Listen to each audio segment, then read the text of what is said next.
محرم الحرام کے دوران سندھ حکومت کا اہم اعلان۔ یہ جاننے سے پہلے آپ ہمارے چینل کو سبسکرائب کر لیجئے، ساتھ ہی بیل نوٹیفیکیشن کو کلک کر لیجئے۔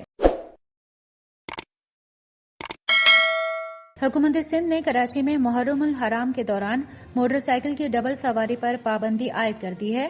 محکمہ داخلہ سندھ نے پابندی کا نوٹیفیکیشن بھی جاری کر دیا، جس کے مطابق پابندی کا اطلاق 8، 9 اور 10 محرم الحرام تک کے لیے ہوگا، جبکہ خواتین، بچوں، بزرگوں اور صحافیوں کو پابندی سے استثناء حاصل ہوگا۔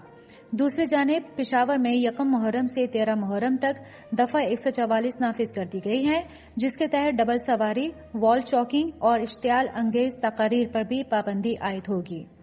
صوبائی حکومت کے اعلامیے کے مطابق اسلحہ ساتھ لے کر جانے پر بھی پابندی عائد ہوگی، جبکہ افغان مہاجرین پر اپنے کیمپ سے باہر نکلنے پر پابندی عائد ہوگی۔